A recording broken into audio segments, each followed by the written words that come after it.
Stay right there. What are you waiting for? Kill them! Kill them both! No, wait a minute. Is it money you're after? I'll give you as much as you want. May the saints forgive you, because I won't.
So the story with the Dark Crystal is it came out in 1982, and I did not see it at all until maybe 7-8 years ago. At the time it came out, everybody was calling, oh, it's a Muppet movie. It's the guy who did the Muppets. And it was a movie with puppets. It was brilliantly done. The technical effects were superb, but I just thought it was a Muppet movie, and I liked the Muppets. But I was a little bit older then and not inclined to go to a puppet movie. So I kind of didn't pay attention to it, even though I'm a big movie fiend. And it did not really fare that well at the box office.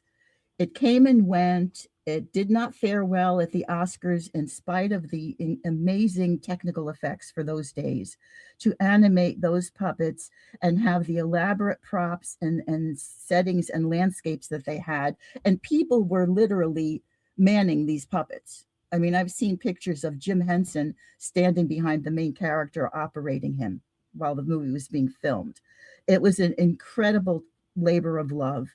But it didn't get any awards. Ironically, I think it got nominated or it won a Saturn Award, which really fits in well to the story that I'm going to discuss in a little while when I go over the astral effects, because they are staggering.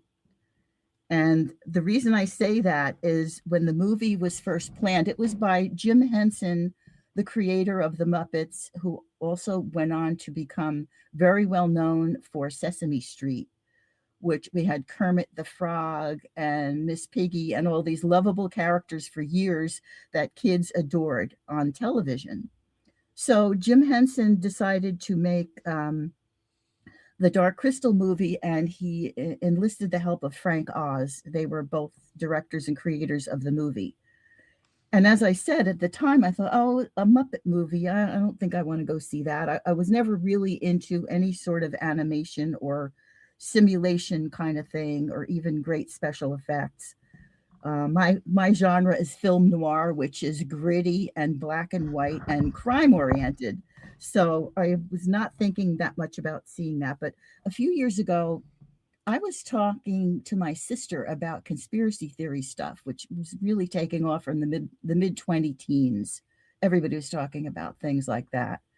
And she said, well, have you seen The Dark Crystal? And I said, no, I never saw it. She said, you've got to watch The Dark Crystal. It is so profound.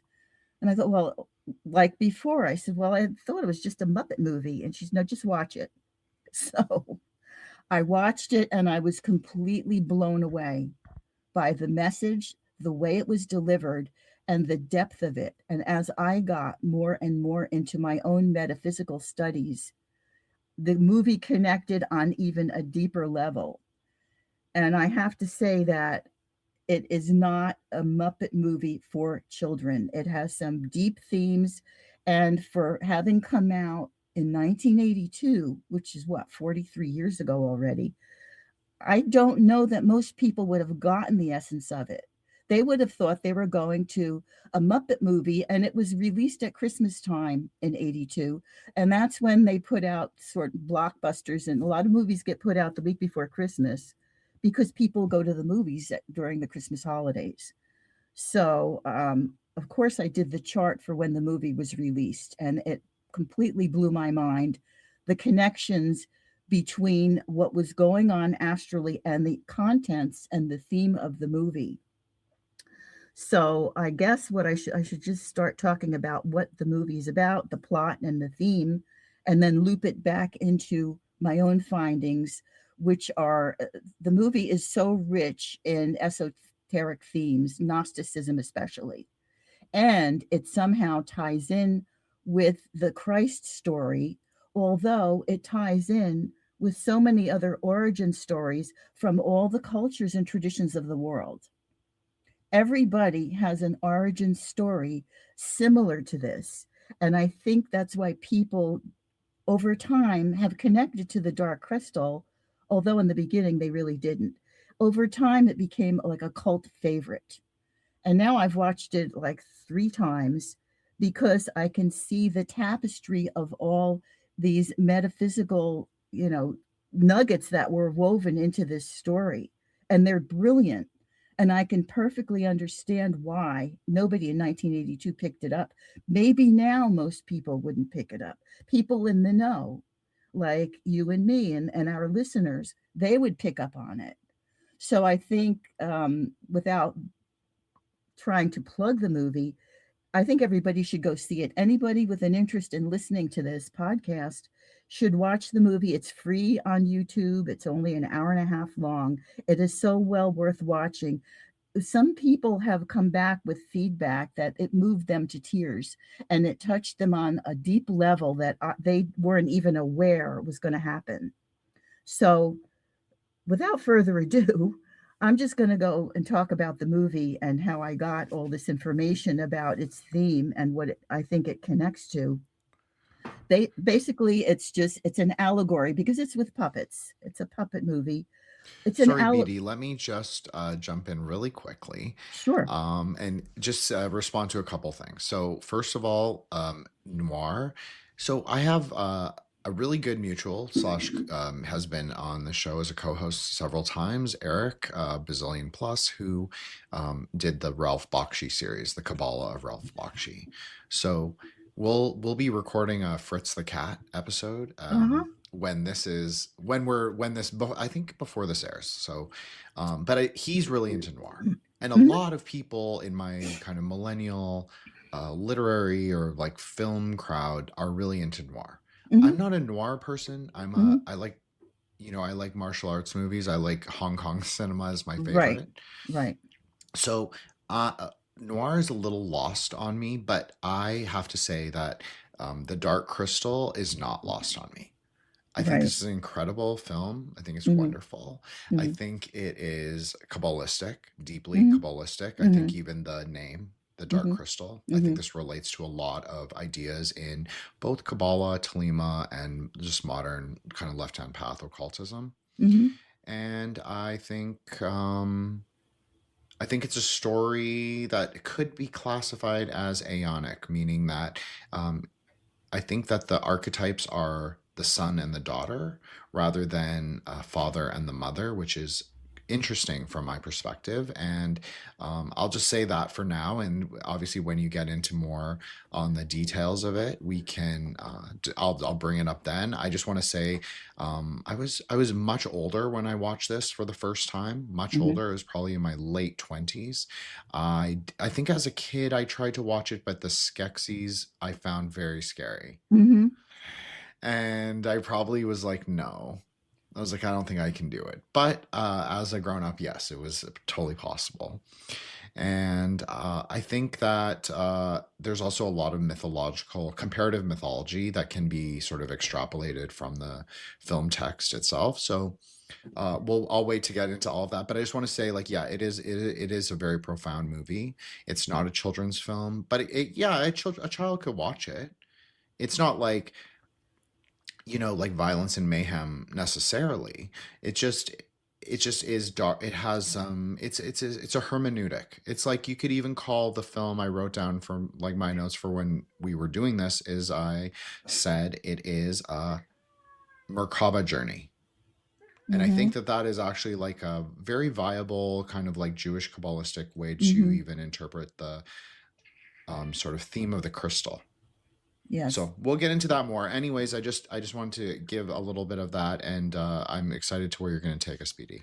My apologies. Right. Thank you. So you're right about the Skeksis being scary, and that's why I said it most definitely on its face was, oh, let's go to a Muppets movie.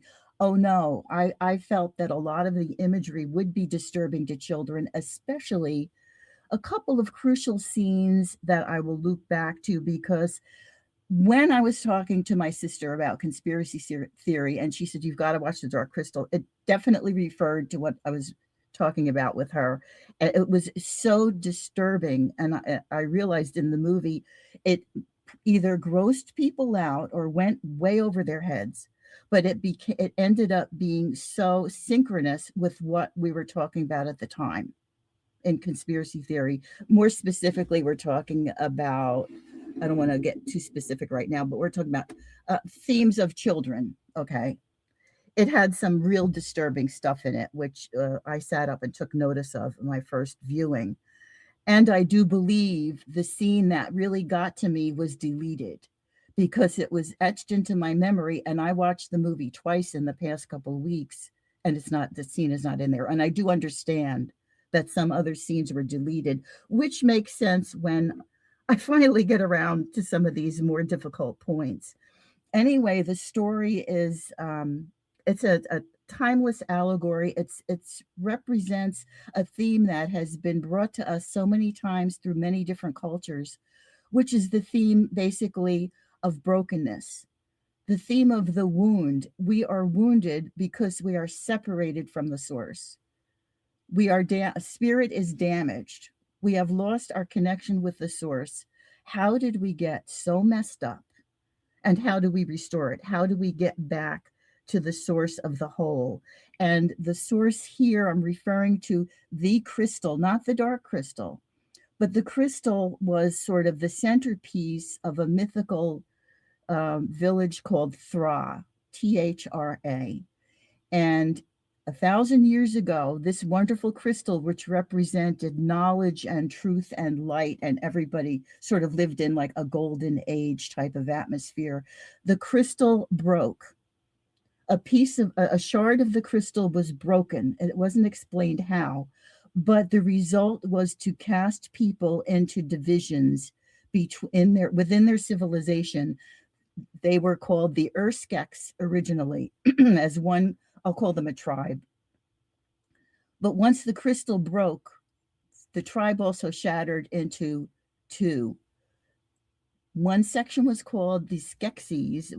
They were the ugly, creepy creatures, very reptilian looking, very scary, which I thought would disturb children if they watched it, if they were really at a very tender age.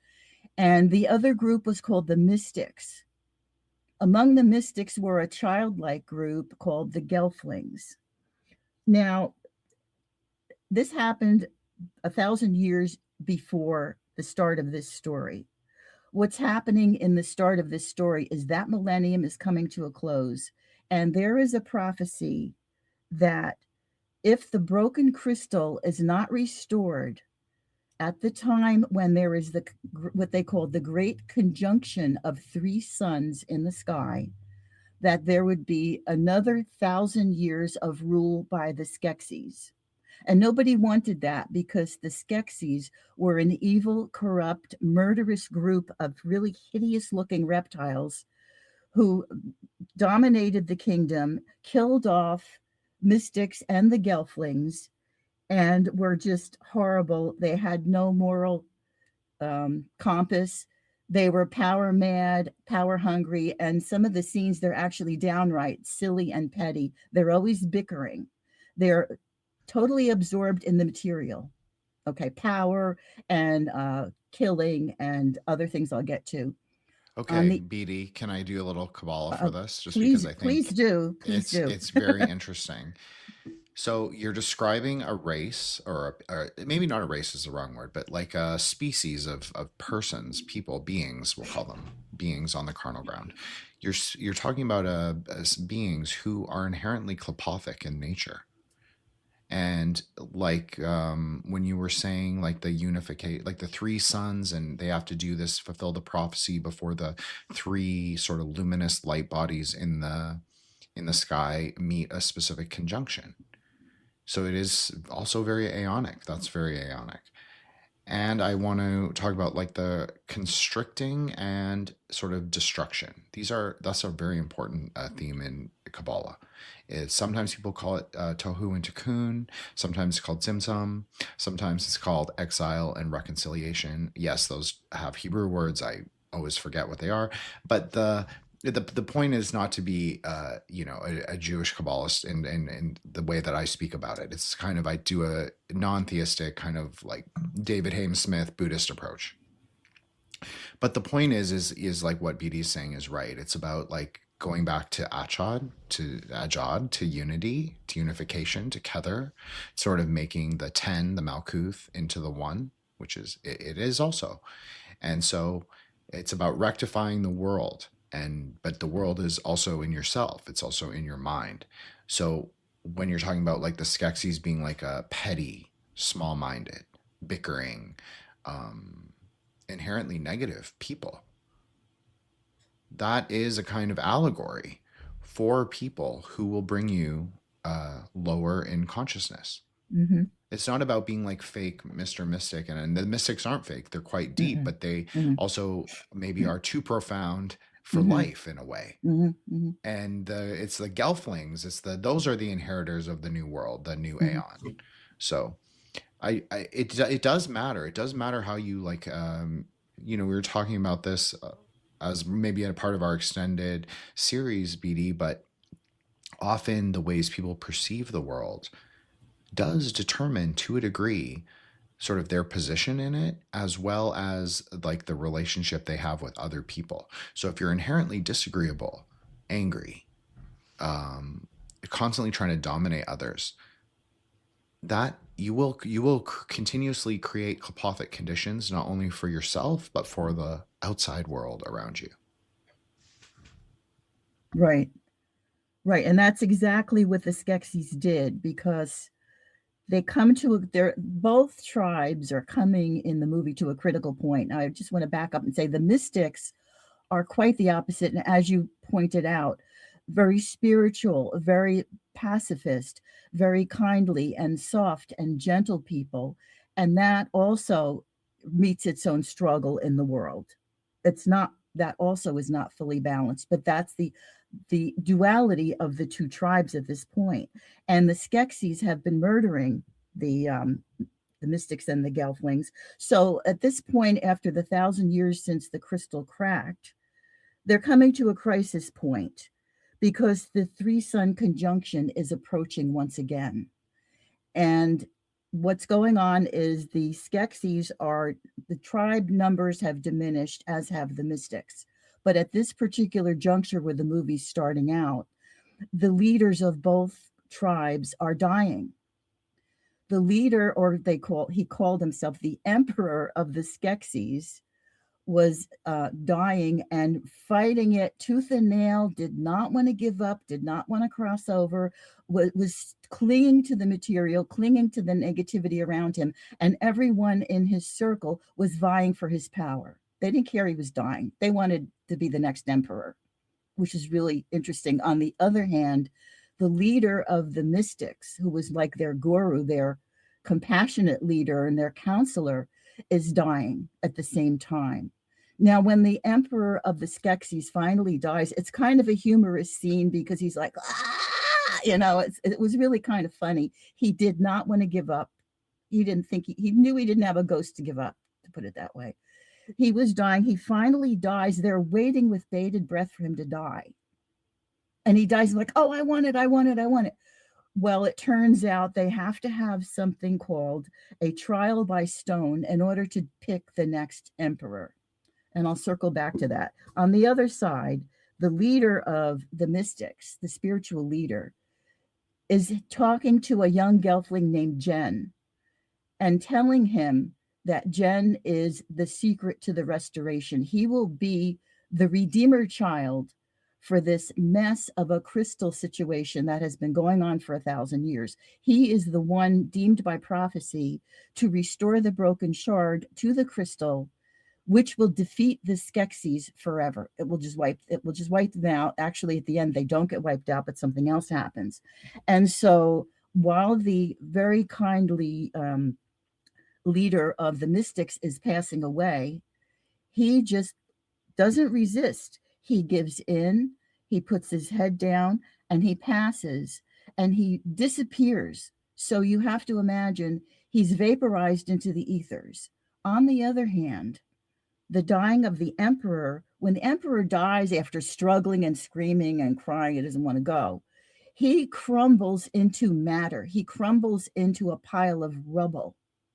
So you have matter on the one hand, and you have spirit on the other hand. And that's the nature of these two tribes. And that was what was split apart by the fracturing of the crystal, which was the crystal of truth and knowledge. And the funny thing about the crystal that struck me throughout the movie is that the crystal is in the exact shape of an Egyptian sarcophagus. You know, those coffins that they would put the mummies in. They're not rectangular. They're kind of angled downward with like half of a hexagonal shape at the top of the sarcophagus. The crystal is in that shape, and I was fascinated by that. And as was the shard that was broken from it. So they're already, I know in Egyptian mythology, Isis restored Osiris from rubble. So he was in pieces, and she became impregnated by him to create the next offspring. This is the same idea. There's rubble from the emperor. There is spirit. That is what they're talking about, is the Gnostic division between matter and spirit. It's throughout this whole story. So Also, the idea, BD, sorry to interrupt you, but the sure, idea of the restoration of the crystal, that's right. very, you could say that's very messianic in a way, because it's like about the restoration of the world. The world is the crystal. We've talked, you and I have even spoken about this, about Sailor Moon being a great hermeneutic to understand Kabbalah, because Mm-hmm. the Crystal Millennium Palace, the Crystal Millennium Kingdom, is in fact on Yesod, or on the moon. So you can use that as like a parallel allegory for the same thing. It's like the restoration of the Silver Age kingdom. So you were saying that they lived in a golden age prior, Mm-hmm. and it takes like like in Kabbalah, we call it like a tzadi, like a Mm-hmm. saint. Mm-hmm. And even the idea of the crystal being like restored, that's very tzadi, because it's Mm-hmm. the number 17 is associated with it, and it's that path from Netzach to Yesod. So it is about like the falling star and sort of taking the shard, the spark, the Mm-hmm. infinite spark from God, and sort of putting it back into the crystal, so it's self-illuminating. Right. Right. And that is the task at hand for Jen, the young gelfling, who is young, immature, inexperienced, makes me think of the Fool Tarot card, but is tasked with such a momentous uh, task to have to go and find the shard and restore it. That's And great what you said, BD, though, about the Fool card, mm-hmm, because the Fool and the Saint are actually the same mm-hmm, archetype. Because if you look at the Fool card, that is the path between Hokmah and mm-hmm, Kether. mm-hmm, So when he's walking, the rider weight deck shows a cliff. right. So he's walking without looking. So he actually falls. He Mm-hmm, falls through the supernal, you could call it a cloud, because mm-hmm, that's very Hokmah, is like a mm-hmm, cloud-like structure. It's not really a structure, it's mm-hmm. smoky or cloud-like. So he falls into the abyss, you could call it. Falls all the way down onto that path 17. And so that's where he arises. So you could even say the saint himself is the falling star. Right. Well, that's interesting because in Jen's journey to find the shard, he's walking across cliffs and hills and up and down mountains to find this shard. Well, actually, he goes to see the prophet Augur, who is kind of a funny person, a skeptical person, but she has one eye that she can, I don't know whether it was a he or she, I took her to be a female. She can remove one eye from her head, and that's referencing the all-seeing eye. She knows what's going on. She's impassionate. She's just telling it like it is. She's not rooting for anybody. She's warning everybody. If you don't restore this crystal, we'll have another 1,000 years. We'll be done because the Skeksis will remain in power. So Jen goes off on this journey, during which time he meets up with another Gelfling named Kira. And Jen is interesting. He's not the prototypical hero on a journey on a horse with a lance. He is a young, impassioned kid. He doesn't really know what he's doing. He's like, what am I doing here? I don't even know what this is about. Where am I going to find the shard? But he comes across Kira, and Jen is actually quite androgynous in the movie. He's not masculine at all, but he does come across very feminine. Very Aeon of Horus. Yes. Very Aeon of the child. Exactly. He is. Actually, in the story, I see him as sort of a redeemer child, and that actually does tie in to Christmas. Interesting that it was released right before Christmas. It ties into that story in a more cosmic way. And what I do love about this story is that it blends so much of cosmology into the whole tapestry of what is being told and explained to us. So anyway, he meets up with Kira, and she is an angel. She can fly. She can commune with nature in a different language. And it's funny, at one point, he says, you have wings? And she says, yeah, I'm a girl. So in other words, you have this sort of semi-male and female blending of characters where she helps him locate the shard. And the whole story to me began to resonate like the search for the Holy Grail. It was very Arthurian in some ways, of King Arthur and the search for the Holy Grail, because in effect, he is on the hero's mission like Percival, going through the kingdom, looking to restore the kingdom to its former greatness. And that he would be doing that in this case by finding the shard and returning it to the crystal. So, well, let me just say, BD, that the parallel to the Arthurian mythos, is no surprise to me, simply because if you understand like the Aeonic sort of like the frameworks, it's clearly, that is clearly an Aeon of the Sun story. The whole Arthur mythology. Like you could say it's like there's if people want to call it Christian, that's fine. That doesn't bother me personally, but it's an Aeon of the Sun. So it's about the sun, like about the sun who becomes or is in the process of being or becoming.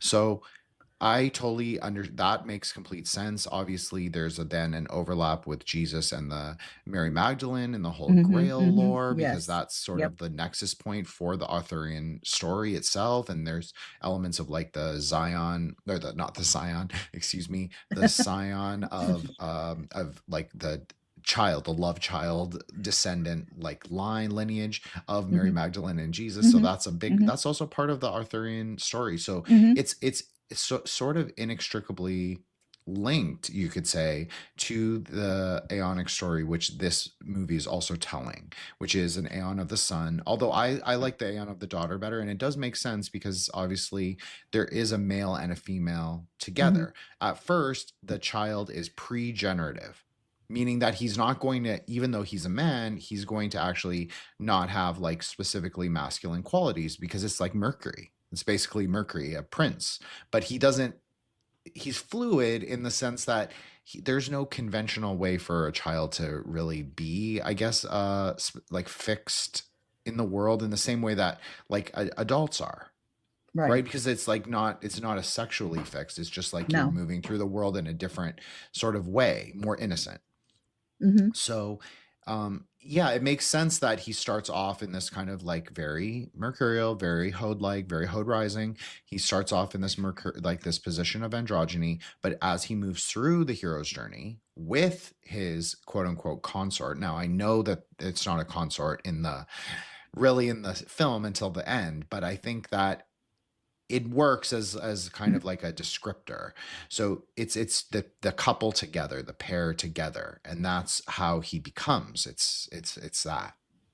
I don't know. It's just there's something interesting about that they also divided it instead of it like a lot of stories just rely on the androgynous male character to Right. sort of carry them through the whole hero's journey or the Hmm. whole like Hmm. meta narrative. But this is actually more interesting to me because I honestly think, or I obviously think that it is the Aeon of the daughter. So it is interesting that they did divide it and made it more clear, to use a crystal pun, they made it more clear that it was actually like a division. It wasn't necessarily about gender or sexuality or sex or androgyny, but it's simply about how the hero navigates through the tree. Right. And how he navigated was in the story, he would not have made it without her because he encountered several dangers on his journey. Like I said, he's going up and down hills and mountains like the fool going off the cliff. And she saves him at certain junctures by being able to commune with nature, which he cannot do. She can speak the language of nature, which he cannot do. So yeah, they're very much the daughter here. I definitely got that from the story. And so they are depart on their journey, and after a lot of different incidents, they reach the castle of the crystal where the Skeksis are hiding out, guarding the crystal. And they know that this sun conjunction is upon them, and they're kind of in a fury about it because they're scared that if the Gelfling gets the shard, they're going to be done for. And it's interesting, in the castle of the crystal, it shows the ceiling. It's like a big cave, but also with a roof, like a stone or roof or rock roof.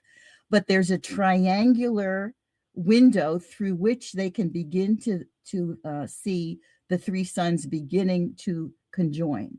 I thought, wow, if this isn't heavy on threes, we have a triangle in the ceiling, we have the three suns, and it was bringing up so many different elements of things that you and I have already talked about, the numerology of things, the trinity of Father, Son, Holy Ghost, or in this case, I think the trinity of body, mind, spirit, which is the essential key to the healing and the restoration from the division caused by the wound, by the loss of the crystal, the loss of truth, the loss of knowledge.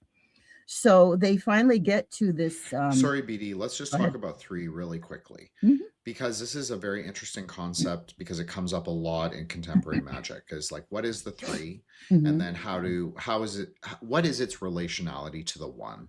So different people have different ways to describe this. One way you can say is that the three is where is Binah or Saturn. So this is where things come into manifestation or form. Now, this is not quite how Kabbalah understands it, because one is the one. So Kether is the king, you could say, or not the king, but that's sort of where you could say that's where God's breath comes down into the world, the light, anyway. So one other way to describe this is 1 plus 3. 1 plus 3 is obviously 13, but it can also be described as 31. Depends on your system. But Hesed, which is Jupiter, which is interesting given our date of record as well as our astrological timing, which I allowed you to pick for us. Because Hesed is considered to be infinitely expansive in its Hesed, in its loving, well, obviously Hesed, but in its loving kindness or its mercy. So there is a way that Jupiter is the closest, but not the full expression of God, because God cannot be contained in the lower Sephira. But the principles, the conceptual ideas of Hesed are very contained in like they're very much of God, is what I'm trying to say. So that is considered to be by many people to be a principal Sephira, as in like it's the most accessible quality of Kether. So it is the 4, but it can also be divided, I guess, into 1 and 3, 13, and 31. So I just wanted to say that it's a really important idea. And even the way the 3 is resolved in Pythagoras is more like this. Like it's more, maybe they're not using the tree particularly, but they're saying that the 1 is of utmost importance. The 3 is not necessarily it's not even secondary, but it is what it is. It's the way God can manifest is only in the three in the material world. So exactly like what you said, Father, Son, Holy Spirit, but there's obviously different configurations and different meanings depending on like what level of reality that you're talking about.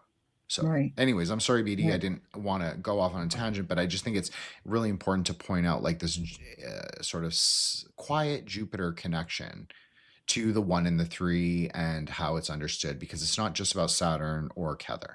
It's also about Jupiter. So Well, it's great that you bring that up, Jin, because I am going to be talking a lot in a few minutes about Saturn and Jupiter, exactly how they interplay into this story. And it blew me away because, well, I always check the chart for things, the astrology chart for certain events. And I looked at the day that the movie came out.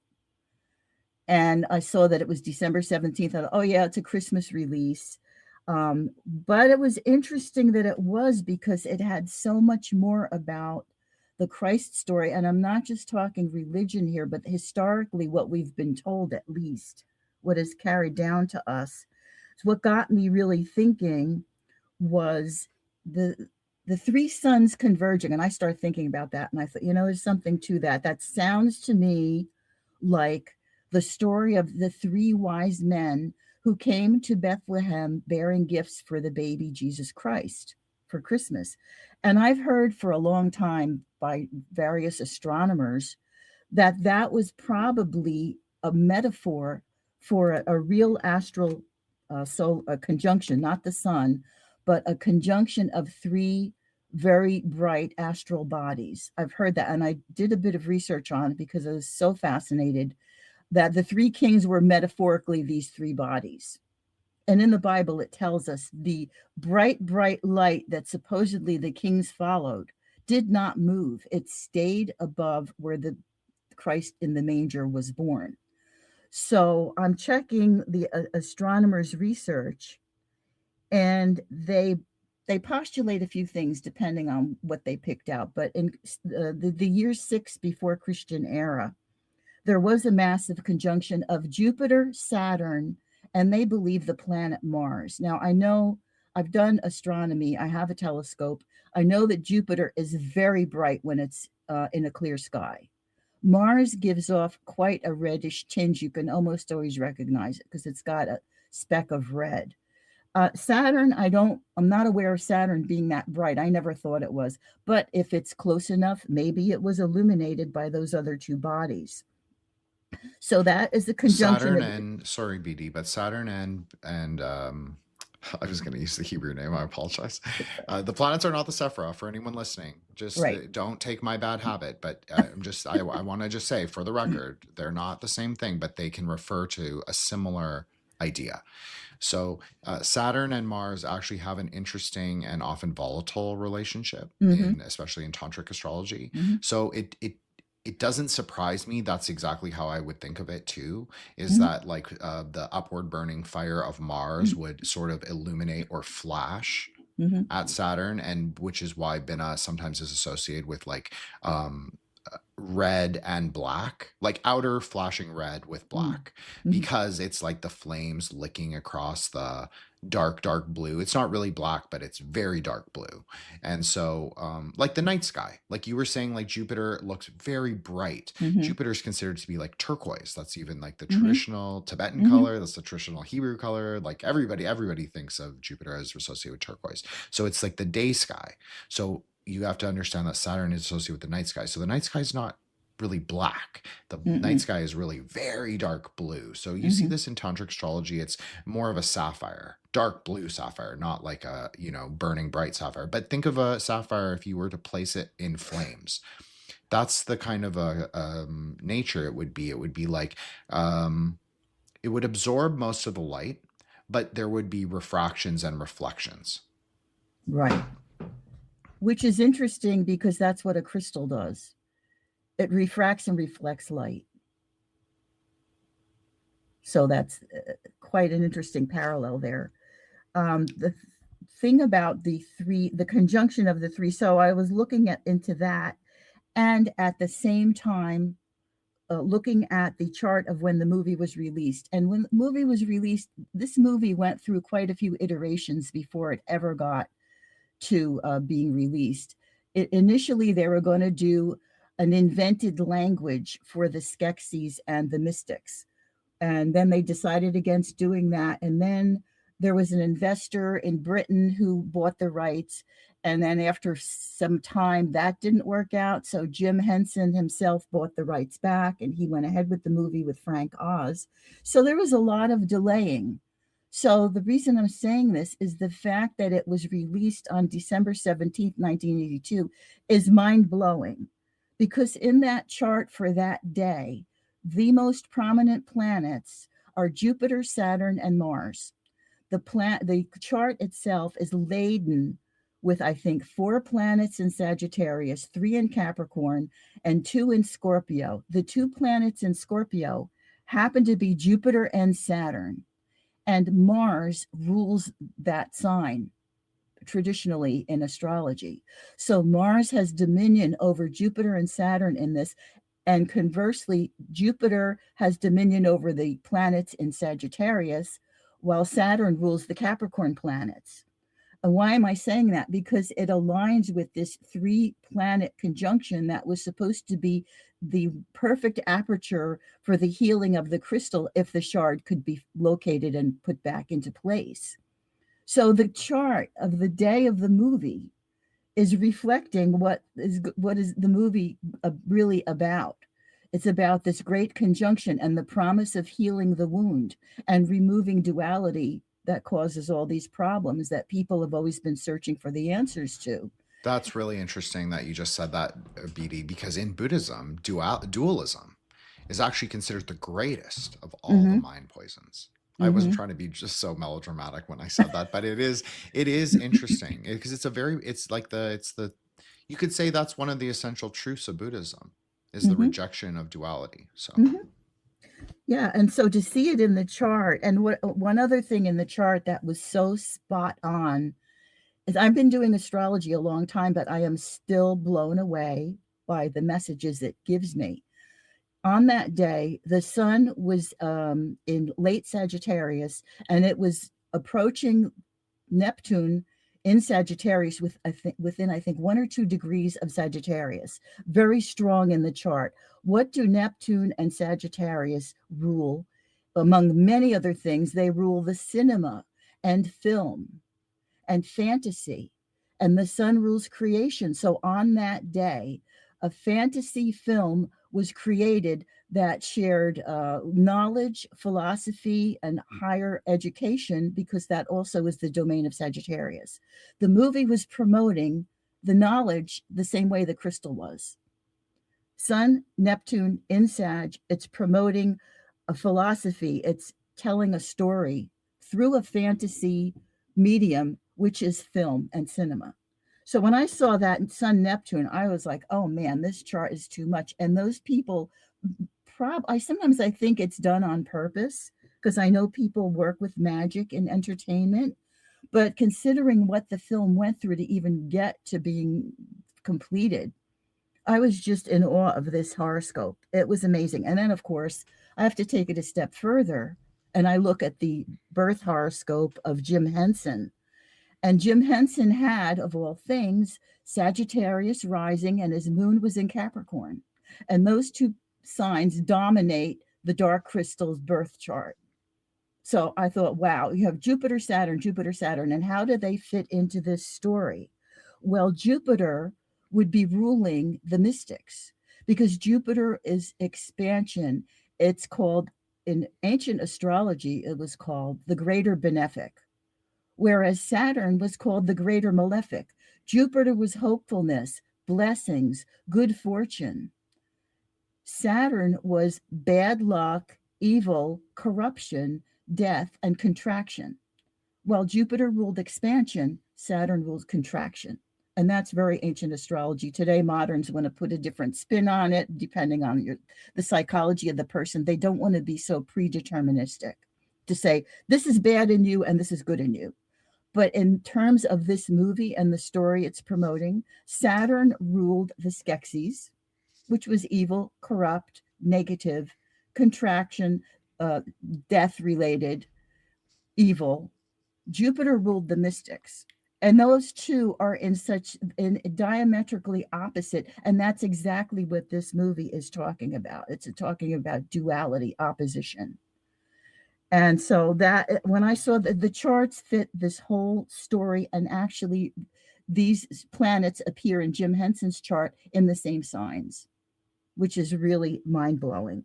So I felt really excited about doing this discussion with you, Jin, because I was like, this is so cohesive on every level. You want to investigate this, whatever cultural theme, whatever tradition was, is it's Chinese or Middle Eastern or British or whatever, medieval, it's a cohesive story throughout. It is a timeless, cohesive story about man's quest on this earth to find restoration and healing. And it relates back, and when I get back to Christmas, because not just the three wise men, but the idea that Jen is what I call the Redeemer child, as was Christ, trying to come into the world to promote healing, to heal the divisiveness between people. And this great conjunction heralded his birth. This conjunction of the three stars heralded his birth. And we always look at things in terms of millennia. Now, the interesting thing, I want to wrap up the ending, because I don't want to leave people hanging. Of course, at the ending, before the ending, there's this scene, a very critical scene in the Castle of the Crystal that I was talking about. Jen finally gets there with Kira, and of course, the Skeksis are threatened, and they release their army, which were called the Garthim, which were a cross between these hideous-looking horseshoe crabs and tarantulas. They were really ugly-looking army that came in to destroy, and they were like, kill the Gelflings, we have to kill the Gelflings. And there's this big battle scene where they know that by then that Jen has located the crystal, and they're scared to death that he's going to replace it, because that would mean the end of them. Well, there's this big scene where the Garthim attack them, and the mystics had their own defenders, but as a result of this skirmish, Kira dies. And so that's a downer. But then Jen is able to get to the crystal and restore the shard, just as the three suns are conjoining above in the sky. And at that point, Kira is resurrected. It's such a Christ type of story, because once things are healed, she comes back to life. And what happens is the Skeksis don't die. They simply merge all the bodies in this particular scene in the castle, merge together and form another entity, a lighter colored entity that they weren't as ugly as the Skeksis by a large token, but everything was healed. He does make it at the end as Percival finds the Grail. Jen restores the shard to the crystal. The interesting thing is, during this scene in the castle, before the army attacks, there's a scene which I think would have gone over people's heads, and I mentioned it in the very beginning. It was really, really thought-provoking. The new emperor of the Skeksis is what he called draining the essence of a podling. A podling would be a young gelfling.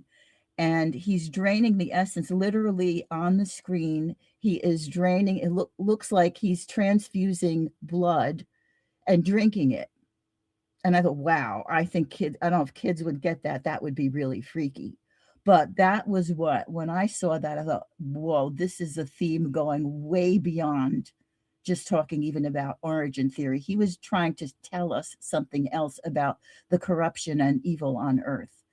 There was, so that was how the Emperor Skeksi kept his vitality. And that is how the evil thrives. They suck the life out of you, literally, psychically, literally, spiritually, and emotionally, suck the life out of you. It's a psychic vampirism. And they had the guts to show it in this movie. So that when I saw the movie for the first time around 2016, 2017, when everybody's up in arms about the P word and children and child trafficking, I was like, oh my God, he put it right in our faces. And so it sent the whole movie to an even deeper level. So there is this scene, like I said, it's like the podling is being drained of essence. They call it essence in the movie. And as that's happening, his eyes become very glassy and he loses his vitality. So it was a literal interpretation of how certain beings, which in the Gnostic sense they're called archons, they will drain us of our essence. And I think that's very true on many levels in many aspects of, I would say, society today, the world, of power levels, of, I don't want like to call people elite because those people in my mind are not elite people. But the movie was introducing a whole different level of experience to us. And like I said, I don't know that in 1982 we would have been hip to that or ready for that. But what's interesting is what happened after that is, I think it was in the 90s when we started to see a lot of movies like the Twilight series that came out, I think in pretty much in the mid 90s, I think, about vampires. And we started to get movies like Interview with the Vampire. We started to get movies about draining vital essence. Okay. I really connect this back to the Dark Crystal. And I think that they were onto something. And that is, in my view, maybe why the movie kind of got snubbed at the awards. And ironically got one award, as I mentioned before, it got the Saturn Award. I forget which agency gave that, the Saturn Award. And ironically, Saturn rules puppets.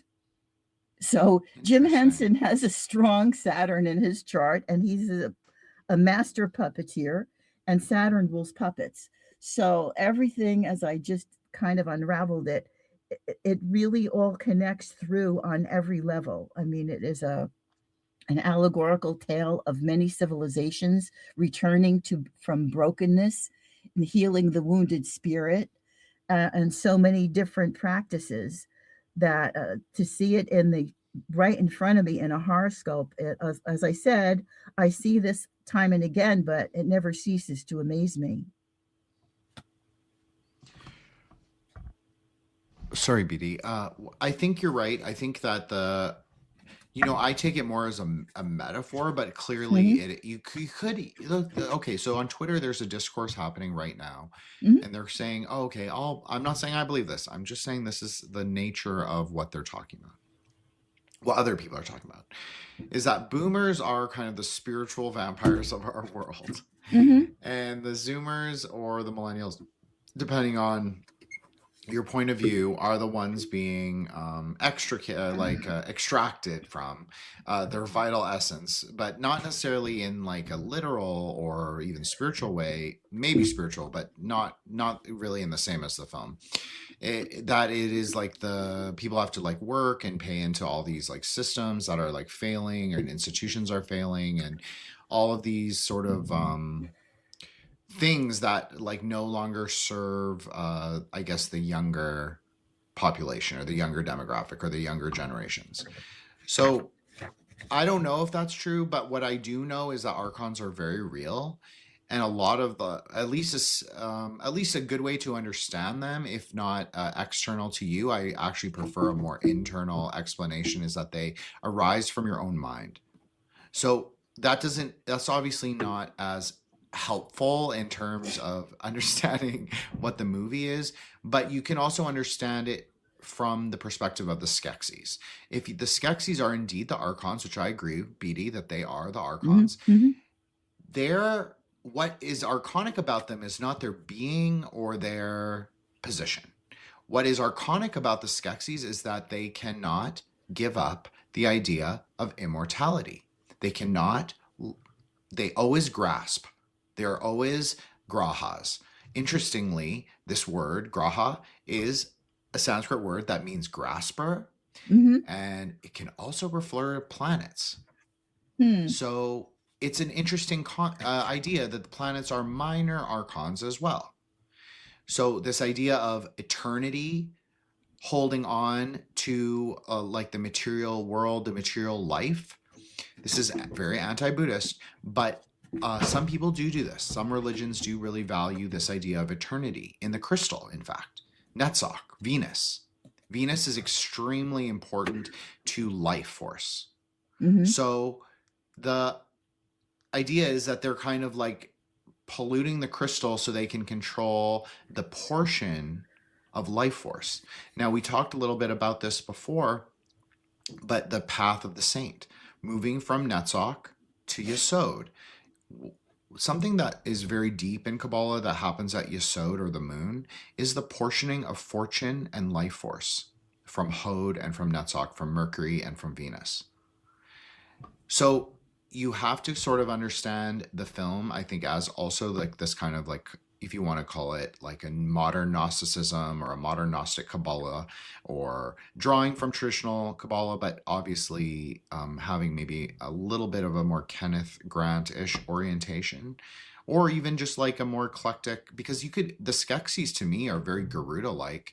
They're bird-like, but they're reptilian, like you said, at the same time. And that is very much like what a Garuda is. So they are kind of like the rulers of the upper heavens that humans can interact with. So that is kind of the, cosmological position of the Skeksis. So I think that's interesting. And their fixation on sort of the eternal return instead of like liberation. Like the Gelflings aren't necessarily looking for liberation for themselves, but they're looking for liberation for the world. Right. So you could say in a way it's kind of like Bodhisattva ideal. Very Jupiter, very Hesed. Yeah, I think also there was one thing that stood out to me about, we talked about, well, it was, the whole situation was broken into millennia, where for the 1,000 years they had peace and the golden age, and then the crystal broke, so there was 1,000 years of rule by the Skeksis, which was miserable. And so we're coming up to the third millennium, where there's the opportunity to heal what was fractured by the loss of the crystal. And I was really interested to note in the movie that the Skeksis were so scared to lose power if the crystal was restored, because it meant they would lose it forever. However, if the prophet Elgra in the movie says to the Gelfling Jen, if you don't succeed, we will have another 1,000 years of Skeksis rule, which is interesting when you think about it, because if the Skeksis succeeded, they would only get another 1,000 years. If they were stopped, the crystal was restored in time, they would be done forever. So there's something to be said. I think that it's saying something about Jupiter triumphing over Saturn in a sense, because the expansion is limitless, whereas Saturn, when it contracts, is only so much space, only so much matter it can contract into. So that prophecy was really fascinating. It was like, okay, so they were good forever because they restored the crystal. Had they not done that, they would have had another 1,000 years, but now they have forever. So it was so much a forward-thinking projection of Jupiter, the expansiveness of Jupiter, the limitless blessings of the greater benefic, defeats. It's like saying in a very oversimplified way that good always triumphs over evil, truth triumphs over deceit. It just takes time. And I thought that was a really nice thing that I noticed at the very ending of the movie, that was said. Well, let's talk about that for a second, Edie, because I think it's really interesting, is that this is a very Buddhist idea, obviously. It's a very axial idea. Nothing is fixed in time. Yes, the Skeksis can rule for 1,000 more years, but nothing is forever. Nothing is eternal. Not really. If you really understand Kabbalah, I'm not talking about modern pop Kabbalah, all that, but I mean like more medieval Jewish Kabbalah. They're talking about this too. You don't focus on any of the, you don't focus on those Sephirah. You go Hesed, Kether. Those are the primary importance, because it's exactly what BD said. It's the infinite loving kindness that will carry you through the tree for the most part. But Saturn is also very important because that is how you engage with the material reality, Mm-hmm. the material world. Mm-hmm. So it's I personally, BD, don't think of Saturn as a malefic, but Mm-hmm. what I do think of is I think it presents many klipas, husks or vessels that prohibit people, that maybe veil the deeper nature of what Saturn really is. And Saturn is really the self. So I know we always say like the ego and the sun, yes, the ego and the sun, sun, yes, that also goes together. But that relationship is really forged in that path between Binah and Tiferet, between Mm-hmm. Saturn and the sun. Mm-hmm. So you can easily get fixed at Saturn. You can see this with anyone. Just think of anyone you know with a big ego, not even a big ego, someone who has a really strong sense of identity, but will not change, will not refuses to hear anything, just thinks that they are number one, that everything that they say is the truth of the world. But that's not really the truth of the world. But so that is one of the problems of Saturn, is that it can really dilute and obscure from us the true nature of reality, which is non-dual, neither spirit nor body, nor physical body. It's something higher, even love, maybe, which another way to understand Hesed. So I think it all comes back to these like ideas, like exactly what you're saying. Like he's playing with this idea of impermanence, meaning nothing is fixed, even 1,000 years. It's very similar to the Puranic story. The gods are, people believe that the gods are like eternal and live forever. No, the gods are actually subject to rebirth, to death, and decay, just like everyone else. Mm-hmm. It might take them 1,000 years, Mm-hmm. but they're still subject to the same forces in the universe, in the multiverse. So I think he's obviously aware and referring to these things, in my opinion. Yeah, and as to goodness or badness, there's an interesting thing. Aura, the profiteer, the prophet in the story, made a really interesting quote that I copied down. She says, "The great conjunction is the end of the world or the beginning, sometimes good, sometimes bad." So it isn't all the quality one way or the other. It is a revolving cycle, and we do go through them. I don't know if it's every 1,000 years. Of course, that's the mythical way of looking at it, the millennial way. But that is such a valid point with addressing what you just said about Saturn is not always bad. It is how it is handled, and it can be this and it can be that. Sometimes good, sometimes bad. But we have to have it. We have to have that. We have to have both of them. So that's the delicate balance that we're pretty much seeking every day in some way or another, because we can't be spirit without physical in this plane. We can't be. That's the key, is that people want to divorce either physicality or spirit, both, either or, different factions, we'll say. Different Gnostic groups, even you could even categorize them as. They want to divorce like the spiritual from the material or the material from the spiritual. But really, if you want to look at it in a really Kabbalistic way or a really Aeonic way, man arises on the paths. He doesn't arise on the Sephira.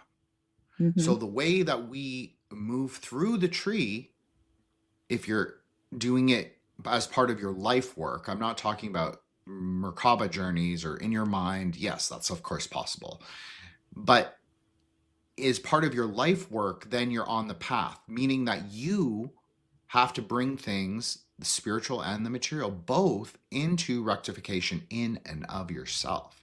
So I think this is a really important point. And what you said about what the prophet said, yes, BD, that is like one of the most important lessons that I personally have taken from all of like Buddhism, Tantra, Kabbalah, everything, is apocalypse is also revelation. It is not the end. This is a very deep tantric idea.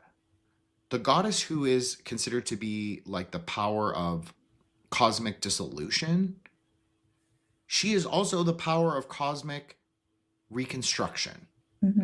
She's a paradox goddess because she's both. So meaning that the cycle always continues. There's never a finality.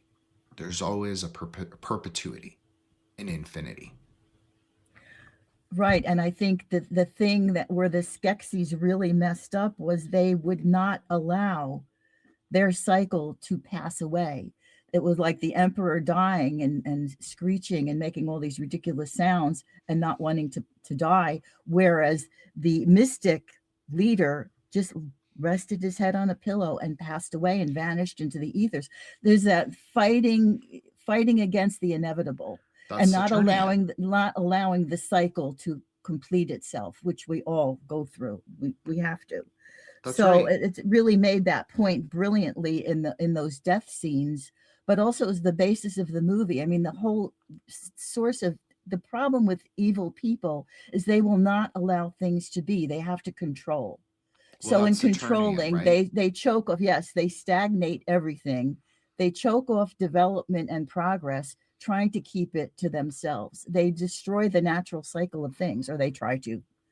It's all about control. And once you think you can control nature, which is so delusional, but that's, I think, the ultimate goal of some of these warped thinkers, is to control nature, that you control things. And once you do, it's not enough. You have to do more. You have to keep going until you destroy yourself and much of what's around you. So I think that the whole presentation of the Skeksis showed this so brilliantly, and in a humorous way. Some of it was, I was laughing at some of it because the Muppets, the puppets are cute, they're funny, they're engaging. You're not going to watch doom and gloom when you watch the Dark Crystal. It's very amusing.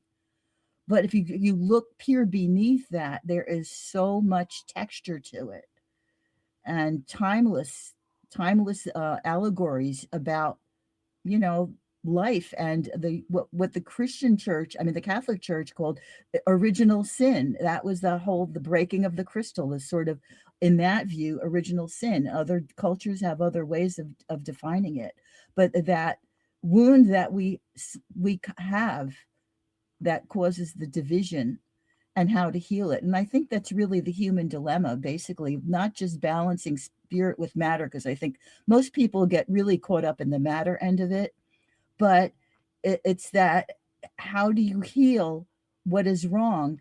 And the whole thought of the idea behind Dark Crystal is, that's the shadow. You have to look at your shadow. You should not avoid looking at it. It has to be integrated into your being. So the crystal becomes whole once it's again restored to light. So there's this beautiful interplay with dark and light, which is really just the human shadow and the misery it causes when we indulge in it completely, like the Skeksis did. So I think the metaphor of the crystal was really brilliantly done. Everything in the movie is brilliantly done. I think everybody should go see it. I mean, you could see it for free on YouTube. So I encourage everybody listening to this to just watch it. You will be amazed. Well, let me just say, BD, before we start to close out here, that I loved everything you just said. And also, but everything you said was the klipa. So not Saturnian in and of itself, but the klipa, the negative vessel of Saturn or Binah, is exactly what you said. It's about clinging to life, but it's not life, right? It's clinging to the material form. It's fear of death. Right. That actually, in Buddhism, this would actually prohibit you from moving into a higher rebirth. Right. So you can see the difference is that even the way that the mystic went out, pieced out in the world, that's exactly like a rainbow body. Like he dissolved back into the Dharmakaya. He dissolved back into the stream of infinite, infinite primordial awareness. This is how we would say. So very Jedi. It's very Jedi-like. So, it depends. If you are fearful at death, yeah, you're probably going to end up in a worse rebirth. That's how Buddhists would really think of it. Right. So I think it's very profound that he also had these same kinds of ideas. He's obviously thinking in very similar terms. And even the way that the Skeksis interact with each other. That's not inherently Saturnian. That's actually a little more martial. But they're kind of the way they scheme against each other, the way they kind of plan out ways to topple each other, very the dark cabal, if you want to call it that, the dark triad. Right. That is very Saturnian, to occult or obscure sort of your actions or intentions. Right. So there's a very Saturnian culture, and they are going against what is. I wouldn't say necessarily that the mystics are clearly Jupiterian, Jovian, no Yes, question about it. right. Now it's interesting when you're getting into the Jen and Kiara, because son and daughter is going to be sun, sun, with Mm-hmm. son, so Mm-hmm. that's the match for that. And Mm-hmm. then daughter is going to be the moon, or yesod. Mm-hmm. Mm-hmm. So very interesting. You're positing a middle, like from that sort of framework, you're positing a middle pathway that um that they can move up the tree in the next turning of the cycle. So they're saying actually go up the tree through the central pillar, because you're going to restore the crystal back into life. Well, where is the crystal? There's different locations, you could say, in Kabbalah for the crystal. You could say Mm-hmm. Yesod, so at the kind of sublunary realm, like the dreaming consciousness. Then you could say it's at that's the daughter, right? Able to speak to spirits. That's very Yesodic. Then the Tiferatic son, he's like the hero. He might not be the hero right away, but he becomes the hero, and he is kind of like the higher consciousness, the kind of like impulse to do, to make the world better, to change the world for the better. Mm-hmm. And then you can also say the crystal appears at Dath, which is secret knowledge, of course, the hidden Sephira. Right. And then you can also say that the crystal illuminates the way to Kether. This is a very deep Kabbalistic idea, but it reveals sort of the path to truth, which is, of course, unity. Right. So I know this is like very meta. I know BD's tolerating me with like it's probably a smirk, but I'm not at all. I know No. I'm just teasing you, BD. I know you tolerate it, but this is true, really. Like this is like, it seems like he's really drawing from some well of wisdom, you could say. Yeah, he was really, it was just such a breath of fresh air. And I don't know where it came from, but I think coming on the heels of the Star Wars movies. Star Wars first came out in 1977, and people were in love with that. And that is its own little metaphysical journey in a sense. But what caught on so quickly was many of the characters in the Dark Crystal resemble little Yodas, or little beings that would have been like from Star Wars. And I think he was really tuned into something. He took that franchise and just completely reworked it in a very unexpected and very profound way. And the guy was definitely tuned in. He definitely was in touch with another dimension of knowledge, and the way he portrayed it on so many levels. And you can see so many different world, folkloric explanations for this, the origin of the world in many ways, all rolled into this. And yet it speaks a very beautiful universal message. And the fact that it came out at Christmas is just, it's incredible. It was really, I admire the man's genius. I always did, even if it was just Sesame Street, I thought he was a genius. But this goes above and beyond, and it makes perfect sense that it has become a cult favorite, but never super popular, did not win a lot of awards. I think it was just over people's heads, or they thought it was some kind of puppet cartoon or something. And definitely not for kids. I mean, kids would enjoy it if they didn't get freaked out at some of the scenes, but it even could have just appeal for kids on that level. It was an entertaining story. The Gelflings are very endearing. They're very charming. And it's easy to understand they were trying to do something constructive for their community. I mean, kids could understand that. The guy's on a journey. He's trying to fix something that's broken. And yet that is really a message that hits to the heart of the human condition at the same time. So, I mean, I just can't say enough about this movie. And I didn't even want to see it for years. I did not think about seeing it until my sister started to rave about it. And that was the impetus for me to start learning. And at that time, as I said before, I was learning about a lot of alternative theories of things going on. And this fit right in. And he was quite bold to put this out there, if anyone really thought about what he was trying to say. of the psychic vampirism element and the other types of vampirism in the of the Skeksis. So that's pretty much what I have. I mean, it's been a fascinating study, and the research that I uncovered was very illuminating, and just brought me to another level of appreciating it. You know, it's really wonderful to even be able to discuss it with you and have people listen to us. Look, BD, you've been with me the whole time, the whole way, pretty much. I appreciate it greatly. I will just say, in response to something you said, yes, it's a, film is an amazing hermeneutic, as we've discussed every episode, Mm-hmm. and so can music, but music's a little more. There's something a little more synthetic about music. I'm not using synthetic as a pejorative. I'm saying that there are elements that are very obscure in music, where film, it's all there if you know where to look. Mm-hmm. So it's not obscured. It's like you could say, like, celluloid is the crystal.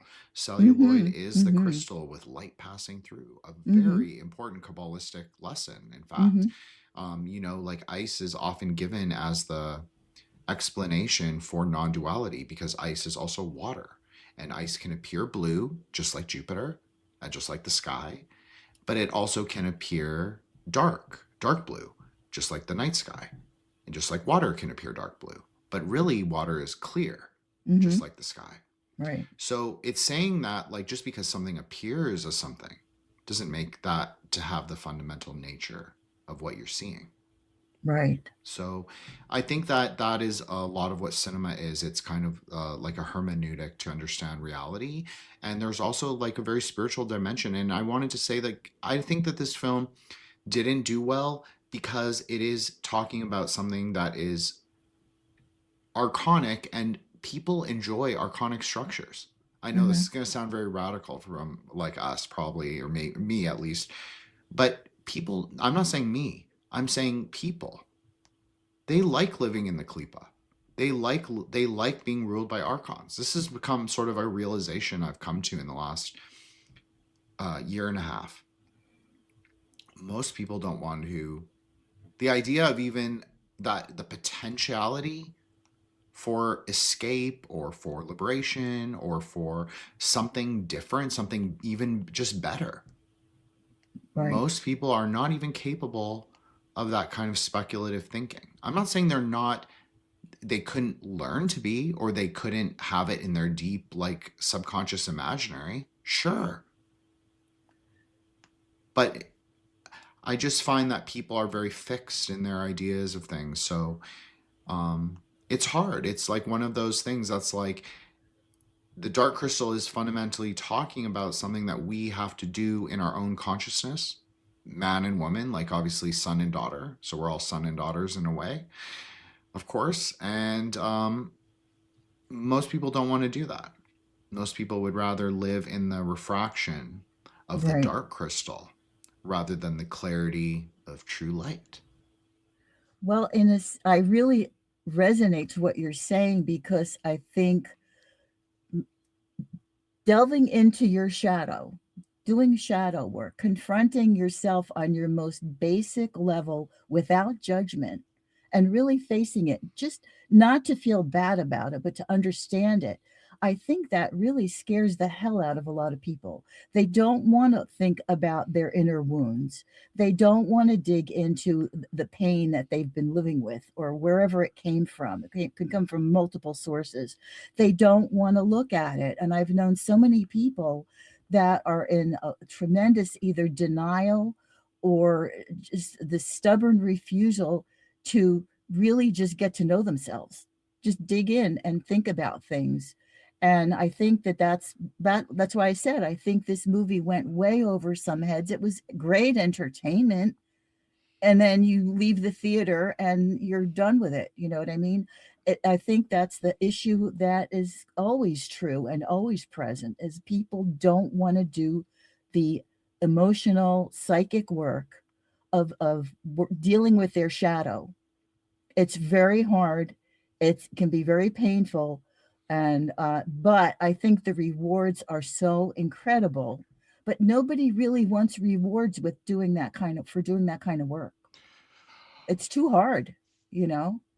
It's Well, just my observation no, anyway. you're right, BD. You're totally right. But then let's leave on a positive. We could say not positive space. Or yeah, positive space. We'll see. We'll leave on a positive space, not inherently physicality, but space at least positive, charged with positive ions. Is that he is a Zodi. If you wanna use my crazy Aeonic framework, we'll just say that it's speculative, but we'll say it's real for a second. If he's a Zodi, his accomplishment or his greater sort of work, his great magical work is to reunify the world. So it's not necessarily for a spiritual or a material boon. It's not for a reward. The reward is the path working itself. Mm-hmm. So if people thought about it more in these greater mythological, you could say like Aeonic, but the sort of like mythopoetic Aeonic terms, Mm-hmm. I think that they would actually be more willing to. This is maybe me being a little naive, but I would hope to. I hope this is true, is that if they could engage in it in this way, perhaps they could start to think about it like, if I rectify myself, I'm actually rectifying part of the world. I'm rectifying part of the world tree or Mm-hmm. part of the world crystal, Mm-hmm. because that is honestly what you're doing.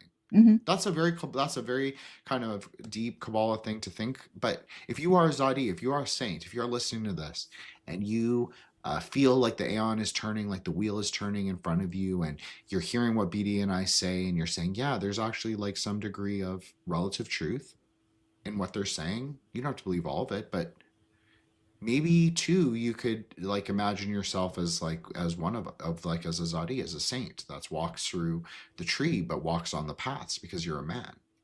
Mm-hmm. So or woman, obviously it doesn't matter, but I'm positing that to give people the spark of potentiality, the seed of potentiality, that yes, you can do it, yes, there is something greater, and you can look higher.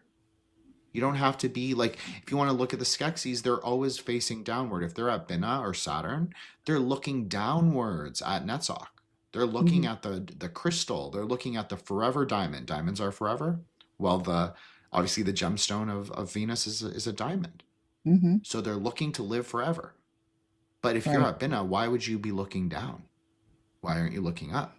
So I'll leave it at that for my portion. But I want to say thank you so much, BD. This was I knew this would be really easy, really fun for me, just simply because I know that you're a great podcaster and that you're able to. Your notes are quite extensive and you know what you're doing, so I very much appreciate it. Obviously, all of your show notes are not show notes, all of your links and books will be in the show notes, as they always are. And BD, please plug your IG and your Twitter. I know you're not frequent, which is very healthy, on socials. But for people to follow you or YouTube if they so choose, which I encourage them all to do. And I've had a really good time, BD, working together, and like that we've maintained like a great working relationship the whole time, I think just speaks highly of you, and I'd like to think it speaks somewhat highly of me as well. Of course, of course. I think I love working with you, and the shows we do are so inspiring, and I think we have a great back and forth sort of fill in each other's not blanks, but spaces to expand upon. And so thank you so much for having me once again. I really do enjoy it. And my books, I have I always lose track, 8 books. They are on Amazon.com. My pen name is BD Salerno, and I'm on Instagram as BD Salerno 21. I'm on X as Star Sleuth, but you can also find me by searching BD Salerno. Don't expect me to post there because I almost never do, but I do stay on there because occasionally people like to contact me with questions and different issues. So I stay open on the social media, maybe, mostly for that reason. And that about covers it. Thank you so much for having me, Jin. It's been a great pleasure. It's a great pleasure for me simply because, I'm not a big astrology person. I know Mm-hmm. you'll I don't know if you'd be surprised to hear me say that. Simply because I think everything's in flux. Mm-hmm. Like Tantra teaches us that there are astrological remediations for every condition. There's no such thing as a fixed sort of planet or a fixed karma with the planet. It's all mutable to a degree. Doesn't mean Mm-hmm. it's 100% containable, but it's resolvable. And so think of it, I guess that's a very tantric way to think, which is sort of antithetical to most people and how most people understand astrology. And I'm not saying you, VD, obviously, but I'm saying for a lot of online astrologers, it's very, they tend to think of it as like, this is who I am. But I would say this is not who I am. These are karmas I have to understand, work with, alleviate if possible, and sort of engage with in ways that negate the negative klipa and sort of generate the positive spark. So so what I'm trying to say is that I greatly appreciate that you allow me the space to explore it through the Sefer Yetzirah and through tantric astrology, because I know it probably is sometimes a little out there or challenging, and you're one of the few people who really let me speak in the ways that I would like to speak, and it's been a great honor. So thank you so much, PD. Thank you.